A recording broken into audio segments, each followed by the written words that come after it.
बिस्मिल्लाहिर्रहमानिर्रहीम। अस्सलाम वालेकुम जी, कैसे हैं आप सब? उम्मीद करती हूँ हम सब बिल्कुल ठीक ठाक होंगे। अल्हम्दुलिल्लाह हम सब भी बिल्कुल ठीक ठाक हैं। तो जी ये मेरा नाश्ता है। मैं तो फ़ैन हो गई हूँ इस ब्रेड की। और इसके बाद मैंने बाज़ार जाना है, तो मैं आपको बाज़ार का क्लिप दिखाती हूँ। अब मैं बाज़ार जा रही हूँ और फिर मैं बाज़ार से आके आपको दिखाऊंगी। कुछ मुझे चीज़ें लेनी थी, किचन की कुछ आइटम्स थी जो मुझे लेनी थी, और कुछ मुझे वैसे शॉपिंग करनी थी, तो मैं पे ले लूँ अपनी। और ये मक्खी मुझे बार बार तंग कर रही है। और ये मैंने लिस्ट पकड़ी हुई है जिसके ऊपर मैंने अपनी चीज़ें लिखी हुई हैं, क्योंकि फिर वहाँ जाके भूल जाती हैं चीज़ें। तो फिर इसलिए फिर मैं लिख लेती हूँ और आके फिर मैं आपको दिखाऊंगी, और रास्ते में भी थोड़ा सा आपको दिखाती जाती हूँ। Even when you feel low, you can still go. Even when you feel slow, you can still go. Even when there's no hope, you can still go. तो जी अब मैं दिखाती हूँ आपको अपनी शॉपिंग। तो मैं शॉपिंग करके आ गई थी। कुछ चीज़ें जो मैंने आपको बताया था जाते हुए कि मैंने लेनी है, तो फिर मैं ये चीज़ें लेकर आई थी। तो अब मैं आपसे वो शेयर करती हूँ कि मैं क्या क्या लेके आई थी, क्योंकि मैं लेके आई हूँ ये मेरा जो कटिंग बोर्ड है वो बहुत ख़राब हुआ था, तो वो मुझे ये कटिंग बोर्ड चाहिए था। एक ये मैंने चिमटा लिया जी, ये स्टेनलेस स्टील का चिमटा था। तो एक ये ले लिया, मेरा चिमटा भी ख़राब हुआ था, फ्लिप हो जाता था वो इस तरह।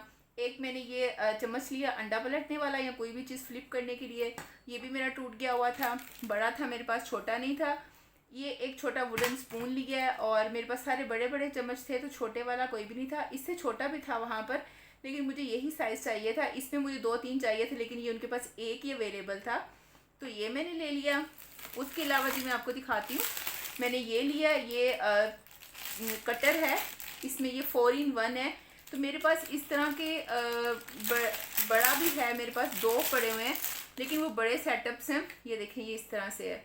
तो मुझे ये काफ़ी हैंडी लगा था और अच्छा लगा था, तो फिर मैंने ये भी ले लिया। इसके इस तरह से ये निकल के इस तरह से आप इसमें कोई भी दूसरी ब्लेड जो है ना वो लगा सकते हैं। काफ़ी शार्प हैं इसके ब्लेड्स, तो ये भी मुझे अच्छा लगा था। तो फिर मैंने कहा चलो ये भी ले लेती हूँ। एक ये आपने तो मेरे पास पहले भी देखी होगी, लेकिन वो मेरी टूट गई थी, तो ये मुझे बहुत पसंद है, क्योंकि मुझे ये बहुत इजी रहता है। यहाँ से आलू वगैरह, गाजर, कोई भी सब्ज़ी जो है ना पील करना, छीलना मुझे बहुत इजी रहता है। तो मुझे ये बहुत पसंद है। जो नाइफ़ वाला होता है उससे मुझसे नहीं अच्छा छीला जाता। तो फिर मैंने एक ये भी ले लिया। इसके अलावा जी मैं ये लेकर आई थी, एक कंघी लेके आई थी अपने लिए और फारिया के लिए। हाँ जी, और सच एक ये लेकर आई थी।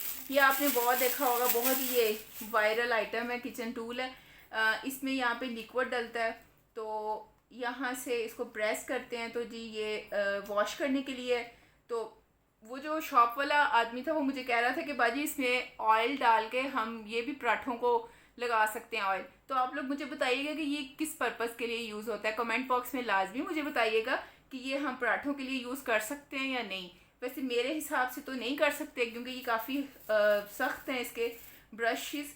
तो ये बर्तन धोने वाला ही है, लेकिन आप मुझे ज़रूर बताइएगा कमेंट बॉक्स में। उसके अलावा जी ये लिया हमने, मैं लेकर आई थी, मुझे बहुत ही प्यारी क्यूट सी लगी थी डायरीज़ फारिया और फरहान के लिए। ये देखें इसके पेजेस, और ये छोटी सी पर्स बना हुआ था, तो ये मुझे बहुत ही क्यूट लग रहा था।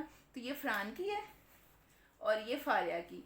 फरहान को तो वैसे इतनी पसंद नहीं आई, तो फारिया को खैर पसंद आई है।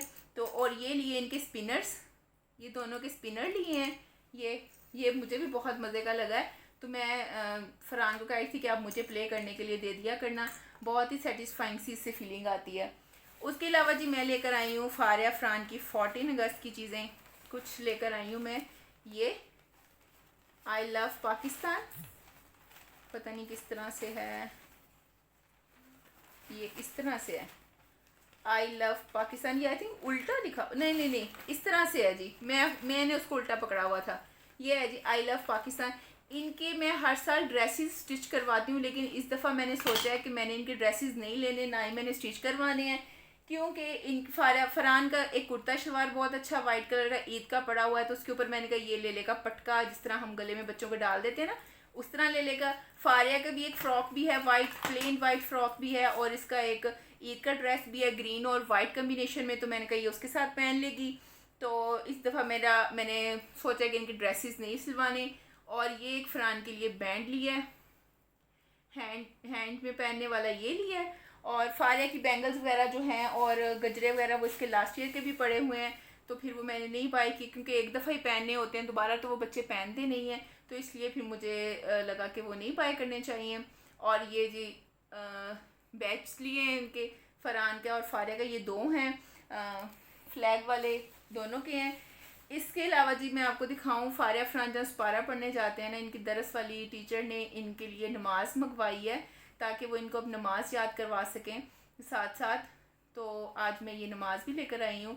तो फरहान इस बात से बहुत ज़्यादा परेशान था कि मम्मा ये तो इतनी मुश्किल है, अंदर से इसको कैसे पढ़ेंगे हम, हमें तो पढ़ना ही नहीं आएगा। तो उसे फिर मैं समझाई थी, बल्कि वो रोता रहा इस बात से परेशान होकर। उसे मैं समझाती रही हूँ कि टीचर आपको खुद ही समझा देंगी, खुद ही वो आपको पढ़ाएंगी टीचर, तो आपको आ जाएगा तब। तो ये थी मेरी जी छोटी सी शॉपिंग। तो मुझे बताइएगा कमेंट बॉक्स में आपको मेरी शॉपिंग कैसी लगी। तो थैंक यू जी। तो जी मैंने कहा बहुत घूम फिर लिया है, अब कुछ खाना पकाना हो जाए। तो यहाँ पर मैं शाम के खाने की तैयारी कर रही थी। सिंपल आज मटन और कद्दू बनाए थे, घिया कद्दू जिसे कहते हैं। तो सिंपल तरीके से मैं बना रही थी। जस्ट मैंने पानी डाला, उसके अंदर मटन डाल दिया और टमाटर वगैरह, लहसुन अदरक प्याज और नमक मिर्च हल्दी डाल के इसको प्रेशर लगा दूंगी। सिंपल सा तरीका जैसे कि सबके घरों में बनता है। तो नॉर्मली मैं बना रही थी ऐसे, क्योंकि मैं काफ़ी बाज़ार से आके तो बंदा वैसे ही थक जाता है। चाय वगैरह पी थी तो फिर मैंने कहा चलो मैं खाना बना लेती हूँ। इसको मैंने अब सारी चीज़ें डाल दी हैं, मैं इसको प्रेशर दे दूँगी 15 मिनट का। 15 मिनट प्रेशर के बाद तो जी ये मटन बहुत अच्छे से गल जाता है। तो उसके बाद मैं इसको अच्छी तरह भून लूँगी, भूनते हुए। और ये इसमें थोड़ा सा पानी रह गया था तो मैं इसका पानी वेपोरेट करके तो इसको मैं अच्छे से भून लूँगी। और साथ में कद्दू डाल दिए थे। हम लोग जो कद्दू खाते हैं गोश्त के साथ, घिया कद्दू, वो बहुत बारीक बारीक मैं काट के डालती हूँ क्योंकि वो अच्छी तरह अंदर मैश हुई हो। ग्रेवी टाइप होती है, काफ़ी थिक ग्रेवी। तो हम शोरबा वगैरह तो नहीं बनाते और बिल्कुल ड्राई भी नहीं होता। तो फिर मैं इसे अच्छी तरह भून लेती हूँ, इसलिए मैं बारीक डालती हूँ इसमें कि ये मोटी मोटी ना रहे कद्दू इसके अंदर, तो वो अच्छा नहीं लगता। तो यहाँ पे बस जस्ट मैंने ऑयल डाल के इसको मैंने भून लिया था अच्छी तरह। उसके बाद मैंने थोड़ा सा पानी डाल दिया। अब मैं इसको दोबारा से प्रेशर दूंगी ताकि ये जो कद्दू है हमारा बहुत अच्छे से गल जाए और ये इसमें अच्छी तरह मैश हो जाए। अगर ये इसमें मैश ना हो तो फिर मैं ऐसे करती हूँ कि कद्दू निकाल के उसको थोड़ा सा मैं मैश करके बीटर से तो फिर वो मैं अंदर डाल देती हूँ। ठीक है जी। तो आप लोग मुझे बताइएगा आप लोग कद्दू गोश्त कैसे खाते हैं। अच्छा मेरे एक रिलेटिव्स हैं, मैं उनका नाम नहीं लूँगी यहाँ पर। उनके घर में बहुत मोटे मोटे कद्दू डाले होते हैं, मतलब एक मतलब काफ़ी बड़े बड़े, जिस तरह हम आलू गोश्त बनाते हैं तो आलू डालते हैं उस तरह वो कद्दू डाल के खाते हैं। अपनी अपनी पसंद है, उनको वैसे पसंद होंगे, हमें इस तरह ज़रा मैश पसंद है तो हम लोग इस तरह खाते हैं। तो इसके बाद जी मैंने आटा गूंद लिया था। आटा मैं यहाँ पे गूंद रही थी। अच्छा यहाँ पर मुझे ना बड़ा ही फ़नी से क्लिप लतीफ़ा याद आ रहा था कि एक मैंने लतीफ़ा पढ़ा था कि लड़कियों को सिर्फ मरते हुए मौत नहीं आती, उसको उनको वैसे भी बहुत दफ़ा मौत आती है दिन में। आटा गूंदते हुए, झाड़ू लगाते हुए, बर्तन धोते हुए, कपड़े धोते हुए बहुत दफ़ा मौत आती है। तो मुझे वो याद आ रहा था और मैं बहुत ही मैं इंजॉय कर रही थी यहाँ पर। तो अच्छा यहाँ पर भी मैंने आटा गूंद लिया था। और वैसे मैं आपको पर्सनली बताऊँ, मुझे वाकई जब मैं आटा गूंदती थी शादी से पहले, मुझे बिल्कुल भी पसंद नहीं था आटा गूंदना। मेरी छोटी सिस्टर गूंदती थी आटा, तो मुझे वाकई मौत आती थी आटा गूंदते हुए। तो इसलिए मुझे वो लतीफ़ा बड़ा याद आ रहा था, तो मैंने आपसे शेयर कर लिया। तो आप लोग मुझे बताइएगा आप में से किस किस को आटा गूंदना अच्छा नहीं लगता। खैर अब तो मैं गूंद लेती हूँ, अब तो फिर मैंने गूंदना ही है, मुझे अच्छा लगता है, लेकिन पहले मैं नहीं गूंदती थी। अच्छा यहाँ पे ये फारिया फरहान की बॉटल्स थी, इनके बाबा लेके आए थे स्कूल के लिए नई बॉटल्स। पुरानी वाली वो कह रहे थे हमने नहीं लेके जानी, वो ज़रा छोटी भी थी। तो इनको मैं वॉश कर रही थी, ये गर्म पानी था, गर्म पानी से वॉश कर रही थी मैं।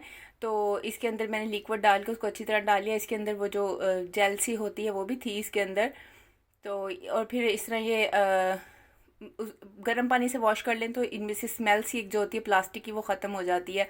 और वैसे भी वो जेल होती है उसके अंदर, तो उसका कोई असर ना रहे, तो इसलिए गर्म पानी से वॉश कर लेना बेहतर होता है। तो ये फारिया की थी जी बॉटल पिंक कलर की। और उसके बाद इनके मैंने लंच बॉक्सेस, क्योंकि इन्होंने कल स्कूल जाना था, स्कूल का इनका फर्स्ट डे था, तो इनकी मैं तैयारी कर रही थी। साथ साथ इनके लंच बॉक्सेस ये पुराने ही हैं, नए नहीं लेकर आए थे, तो ये मैं वॉश कर रही थी। तो इसके बाद मैंने बस हम लोगों ने खाना वगैरह खाया था, रोटियां बनाई थी मैंने, साथ में खाना वगैरह खा लिया था हम लोगों ने। तो रात को काफ़ी देर मैं कॉफ़ी बना रही थी बहुत, फिर बारिश हुई थी बहुत ज़्यादा, मैंने आपको बादल दिखाए थे। फिर मैं सिंपल वाली कॉफ़ी बना रही थी। यहाँ पे लाइट भी गई हुई थी हमारी, तो मैंने यहाँ पर जी दूध ले लिया, थोड़ा सा सिंपल कॉफ़ी है। और ये देखें ये मेरे से शुगर बार बार यहाँ पर गिर रही थी। तो मैं जैसे अब दूसरा स्पून डालूँगी फिर गिरेगी, उसके बाद ये देखिए हर दफ़ा मुझसे शुगर गिरी है। तो वैसे मुझे यहाँ पे भी एक बात याद आ गई, शादी से पहले अगर ऐसे होता था ना तो अम्मी कहती होती थी तेरे हाथ टूटे हुए नहीं। तो आप लोग मुझे बताइएगा आपकी अम्मियाँ क्या कहती हैं।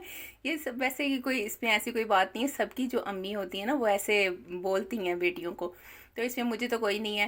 मुझे तो बल्कि वो बातें याद आती हैं जब कभी मुझसे ऐसे काम होते हैं तो मुझे याद आती हैं। सिंपली मैंने जी कॉफ़ी को मिक्स कर लिया था पानी, गर्म पानी में 1 टेबल स्पून, और मैंने इसमें दूध ऐड कर दिया, और साथ में ऊपर से मैं थोड़ा सा ड्राई मिल्क पड़ा हुआ था तो वो मैं ऐड कर दूँगी। बहुत मज़े की कॉफ़ी बनती है, लेकिन ये बस सिंपल वाली और जुगाड़ू कॉफ़ी है, मतलब जल्दी से बनाने वाली। और उम्मीद करती हूँ आपको मेरी वीडियोस अच्छी लग रही होंगी, तो प्लीज़ लाइक कर दें, मेरे चैनल को सब्सक्राइब कर दें, बेल आइकन को प्रेस कर लें जी। अल्लाह हाफिज़।